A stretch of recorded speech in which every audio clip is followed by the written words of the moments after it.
ni muda sasa Mstahiki Meya na wataalamu kuwaza kwamba Kariakoo tulishakukosea.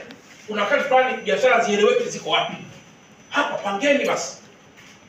Kama mnataka hoteli basi huu ukanda uwe ni hoteli. Ukanda huu yawe ni warehouse. Ukanda huu yawe ni maduka. Ukanda huu mavifaa ya TV na kila kitu. Mnaweza kupanga huu mji sasa kuliko kuupanga kesho. Na mimi Mstahiki Meya na knowledge kafupi sana kwenye haya mambo. Mimi nashangaa kwa nini tuna encourage watu kumiliki ardhi. Hiki kitu mimi kinashangaza. Na mtu ana panic, anakwenda kununua ardhi Mlandizi. Ili tu tukimuuliza aseme na miliki nini? Ardhi. Mtumishi umekopa milioni 10 unakwenda kununua ardhi unsurveyed. Baada ya miaka kadhaa kunakuwa kuna mgogoro kati ya mtu huyu na mtu huyu. Ardhi haijengeki. Halafu unakwenda baada ya hapo unajenga kule ama maeneo ambayo yako unsurveyed. Unatoka kule unakuja huku kazini. Hapa. Unakuwa kuna ufanisi wa kazi. Sasa tufanye namna hii. Tuanze kuencourage watu kumiliki nyumba na sio kumiliki ardhi. Kitakachotokea ni nini? Hili eneo kubwa ni kwa ajili ya kupata uwekezaji wa kimkakati.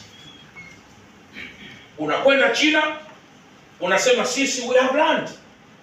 Come and invest in our land. Unamuita akifika hapa mnasaini mikataba ya kwamba mimi hisa zangu ni nini kwenye ardhi yangu. Ila weka kiwanda hapa. Lakini leo tunachofanya haieleweki viwanda viko upande gani. Hapa tulipo. Ukienda kushoto baada ya nyumba 2 kuna viwanda. Ukiruka kushoto baada ya nyumba 3 viwanda. Kuna viwanda hapo tumevifungia hapa na Mheshimiwa DC. Tumevifungia. Hatuvifungii kwa sababu labda ya uzalishaji. Tutavipa uwezo ili vizalishe zaidi. Lakini pale mahali hapana taarifa nzuri za halmashauri za sijui hawa TRA watu gani, yani hamna taarifa nzuri. Sasa ili kiwe kiwanda, unapoita mwekezaji kutoka nje, unachotafuta sio industry. Hiki kitu mnielewe sana. Kuna wakati sisi tulikuwa tunaongozwa kwa viwanda vya ngozi hapa, mnakumbuka? Walikuja wa Ethiopia wakanunua vile viwanda vyetu hapa. In fact, walikuwa wanunui kiwanda, walikuwa wanunua market.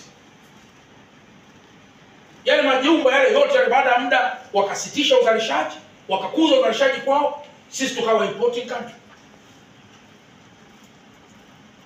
Na unapotaka GDP yako pia ipae juu, lazima pia moja ya kitu kitakacho trigger huo mnyororo ni exportation. Hii inafuata baada ya kukamilika kwa ukaguzi wa mwaka wa fedha 2023/2024 na mimi kukabidhi taarifa yangu ya mwaka kwa Mheshimiwa Rais wa Jamhuri ya Muungano wa Tanzania Dr. Samia Suluhu Hassan, na baadaye Mheshimiwa Rais kupitia kwa mawaziri kuwasilisha taarifa hiyo bungeni kwa mujibu wa ibara ya 144 ya Katiba ya Jamhuri ya Muungano wa Tanzania.